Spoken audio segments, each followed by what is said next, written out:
right, well, now let's take a look at the 9-4 Rams, who hit a bit of a speed bump since we last saw them in Week 5. The Rams lost 3 straight games in November, but have rebounded with back-to-back wins, most recently securing a huge victory over the division-leading Arizona Cardinals this past Monday night. We're jumping at it. This is a really good team. It's had a great win this weekend. And, they are against some odds that they were up against. They came through in a great way against the best team that the NFL had to offer. And so, we got our hands full, obviously. So we'll see how it goes, but we're heading down to L.A. The last time these two teams faced off in Week 5, quarterback Matthew Stafford threw for a season-high 365 yards. During the Rams' 3-game slump, Stafford put up some of his lowest passer ratings of the season. That said, he's coming off one of his best performances he's had in a Rams uniform, completing 23 of his 30 pass attempts for 287 yards and 3 touchdowns against the Cardinals. Yeah, they looked amazing Monday night. I think a lot of it, too, I think people don't realize how much of, obviously, Cooper Kupp is Cooper Kupp. And so I think it's just been trying to fill that void. I think you've kind of seen, what he does.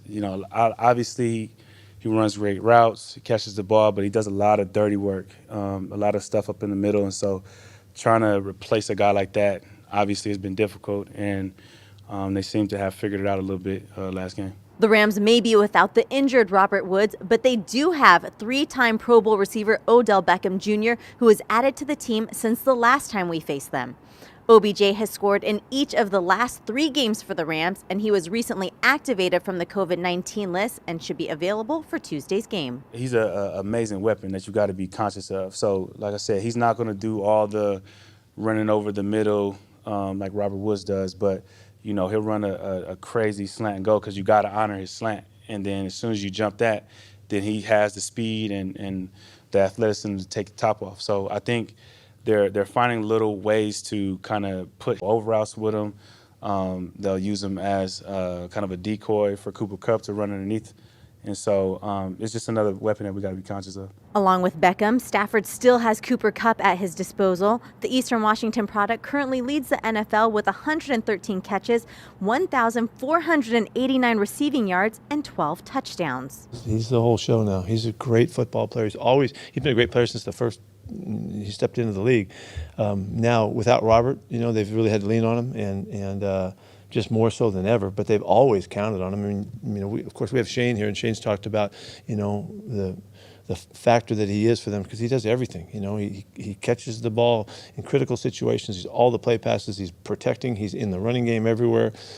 He's just an enormous positive factor. I don't know that anybody is much more valuable to his team than he is. Throughout the week, the Rams defense had several players on and off the COVID-19 list, but the Rams still have 6-time All-Pro Aaron Donald up front, who has been a terror for the Seahawks. He's kind of busting the test of time. He just keeps looking explosive and creative and problematic, and he has such a factor to help other guys play well. That's always been, the trait that's always been there. I mean, they've been good the whole time he's been there, the whole time we've been there. I don't, did he come to them like when I was still, at UOP or something? Because it seems like he's been there forever, and he can't get away from the dude, and he just continues to be a great factor. He doesn't look any different at all, is what I'm saying, and he looks as good as ever. Switching over to Seattle, the defense has made some strides since Week 5 when they gave up 476 total yards. On this week is trying to take away the crossing routes that gave the Rams a lot of success in the last meeting. We have to play with some depth. I think that's they were running up until that point on film.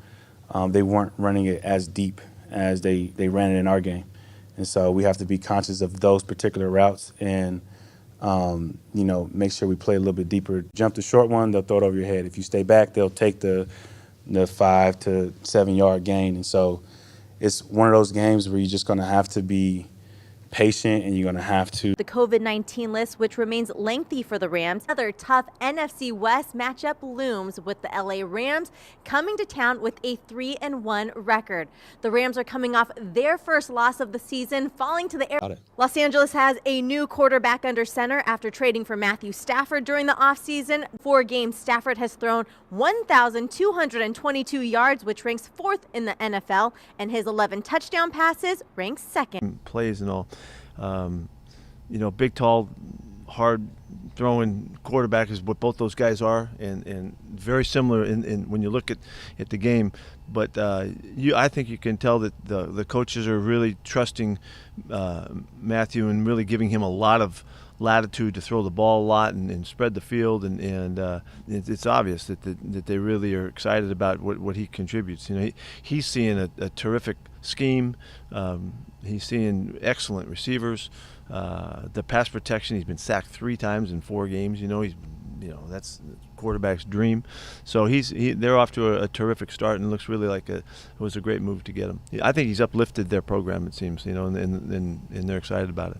The Rams passing game ranks 5th in the NFL, averaging close to 300 yards per game. Eastern Washington product Kupp continues to lead the team in receiving yards and touchdowns. They do a good job throwing the ball. Line empty a lot.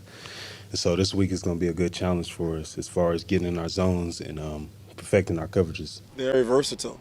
They do it all. I think they're certainly a weapon in the offense, in the run game and in the pass game. The Rams' run game features a new face in 2018 first-round pick Sony Michel, who replaces LA's leading rusher from a year ago in Cam Akers, who suffered a torn Achilles in the offseason.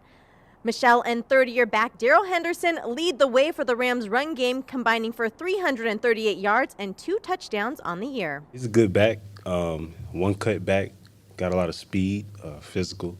So it's another good week. Coming in, it's always stop the run first. And so we're going to make a point to that as we go in practice this week, getting prepared to stop and run and what they like to do. But he's a good back, so we got to be prepared. LA has takes over a defense that led the league in several categories last year and boasts linebacker Leonard Floyd and all-pros Aaron Donald and Jalen Ramsey. They look like a great football team is what they look like they always do. I think that, obviously coaching the game. I think the biggest thing is obviously, they mix in their coverages and their shells and all that kind of stuff. But, I think their defensive line is obviously extremely talented. The linebackers can fly around, make plays. They're secondary, too, as well, with all the players they have there, too. So they do a lot of great things, and we're going to have to play our best football game.